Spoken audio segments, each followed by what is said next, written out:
woman scraping by in a lunar city as a porter and part-time smuggler gets herself caught up in an elaborate life-or-death criminal conspiracy in Artemis. That's the book I'm reviewing on this episode of SFF180. Hello everyone, Thomas here, your host as always. Thank you for joining me. By now, all of you should be thoroughly familiar with Andy Weir's too good to be true, rags to riches story, turning his modest self-published debut novel, The Martian, into a legit global pop culture phenomenon, culminating in an Oscar-nominated blockbuster film adaptation by Ridley Scott. So, I shouldn't have to be the 200th critic to open my review by recapping it, but oh well, I guess I just did. The point is, of course, that the success of The Martian was so phenomenal, it's the type of monster hit that a writer's entire subsequent career will be measured by, however good or bad his later works turn out to be. The pressure to deliver and deliver big in his second novel is one that Andy Weir has responded to predictably, meaning that Artemis is probably the safest novel Weir could have turned in, short of just saying the hell with it and writing The Martian too.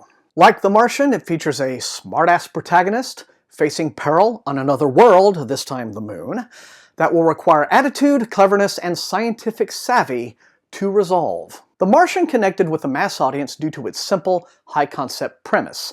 In Artemis, Weir attempts a far more complex narrative, centering his plot on an elaborate and layered criminal conspiracy in pursuit of a classic MacGuffin. And the novel's opening scenes do a superb job of establishing the five-domed lunar city of Artemis as a believable environment. We are firmly in Arthur C. Clarke territory here, as Weir explains with impressive clarity the city's economy, history, and social hierarchy. And his fidelity to scientific accuracy allows him to be observant about such details as the fact Artemis citizens are used to drinking their coffee much too cold for the tastes of Earth tourists because the boiling point of water is lower. Our heroine is Jazz Bashara, a young Saudi woman who has spent the vast majority of her life in Artemis and considers it her only home. Jazz works mostly as a porter, but has a reasonably lucrative sideline, smuggling contraband from Earth into the city. Now, she's secular and sexually liberated, while her observant Muslim father, who has his prayer rug attached to the wall of his welding shop to properly face Mecca, expresses mild rebuke towards her life choices, but remains quietly paternal and supportive all the same. But Artemis is much like Earth in that there is little social mobility, and Jazz is desperate to move up from her bottom-tier life, with an apartment that's barely more than a coffin to sleep in. She's just failed her most recent EVA test, which could have opened up an opportunity to earn serious bank, leading wealthy tourists on lunar surface jaunts. Fortunately, one of Jazz's smuggling clients is ex-Spate Norwegian billionaire Trond Landvik. A pillar of Artemisian society, Trond makes Jazz an offer she can't refuse, financially that is, to help him in a plot to take over the aluminum smelting company, whose operations also provide all of Artemis with its oxygen. It's a crazy plot that requires a bit of brazen sabotage, and Jazz is all in. But as these things must, everything goes all wrong, and in no time, Jazz finds herself on the run from both Artemisian authority and mob enforcers, with the stakes ultimately rising to encompass the survival of the lunar city itself. It sounds like it couldn't fail, and it shouldn't. But what worked for The Martian does not always work here, and Artemis has a way of underscoring Weir's shortcomings more than highlighting his strengths. Let's start with Jazz Bashara. Now, Weir acknowledges 6 women, including a Muslim friend who supplied details regarding Islam, with helping him, quote, tackle the challenge of writing a female narrator. So, I suppose if they all signed off on Jazz as a good character, I'm not in any position to contradict them. Your mileage will certainly vary in terms of how likable or unlikable you find her. But the main problem with Jazz is that she's just Mark Watney all over again. Watney's attitude and endless flow of sarcasm made sense in The Martian. After all, Keeping up a healthy sense of humor is a known and effective mechanism for facing the sort of crisis Watney was facing, one that had very high odds of ending in his death. But Jazz? Well, Jazz is just a total wise-ass all the time about everything, and it's attitude for the sake of attitude. In fact, a lot of Jazz's friends also have a way of talking and acting exactly like Mark Watney. Barely anyone has an actual conversation in this book.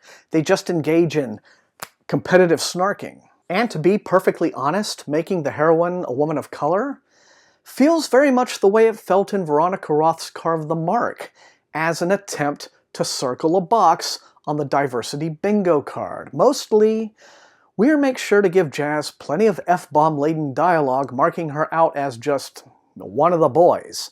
For all that he's attempted to diversify his cast, in the end, it feels like Mark Watney is the entirety of Weir's character development toolkit. Weir's prose, devoted as it is to smartass first-person narration, has never been a model of elegant writing.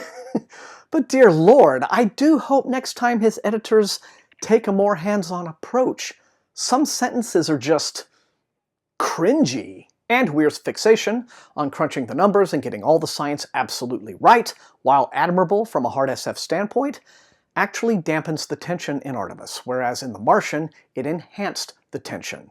Weir explains everything in exhaustive detail, right down to the thickness and composition of the habitat's exterior walls, and the precise degree of air pressure, and so on and so on and so on. Yeah, I'd be willing to bet actual engineers could use Andy Weir's blueprints and build a city on the moon for real. But excessive details throw off the story's pacing. Late in the novel, there's an entire chapter dedicated to welding a makeshift airlock onto the outer hull of a habitat dome, and coming at a point in the story where the tension should be agonizing?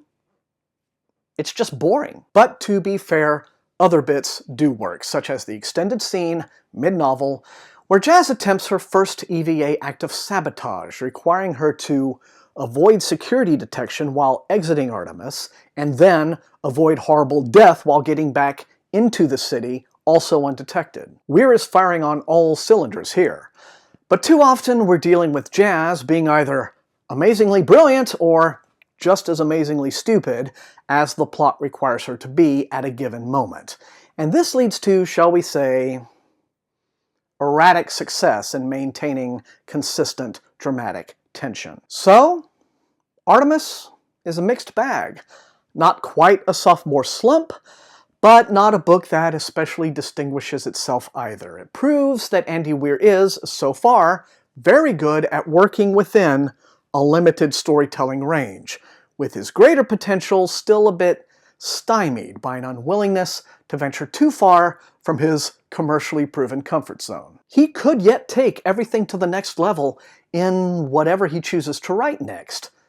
But to be frank, John Scalzi could have tossed off a book like Artemis while in the middle of Skyping his investment banker, and made it a lot funnier and more convincing by far. Hopefully, next time, Andy Weir offers perhaps a little less jazz and a lot more metal. And that's all I have for this episode of SFF180, everybody. I want to thank you so much once again for joining me. Remember, the most important thing, these are reviews. You will not always agree with me, but if you enjoyed watching, please hit that like button, share the video far and wide with all your SFF reading friends, and above all, please subscribe if you haven't done so. That is how the channel grows. You can also support the channel at my TeePublic store and at my Patreon, where for $2 a month, my Patreon supporters get to see some of my videos a day early and little perks like that. I'm thinking about more perks to come in the future. What I usually use those Patreons for is paying my lovely and amazingly talented channel artist Matt Olson for the great thumbnails he provides for me. So that's very helpful, and I thank all of those people so much for their extra support. And I want to thank you for being fantastic viewers, and until I see all of you next time, happy reading.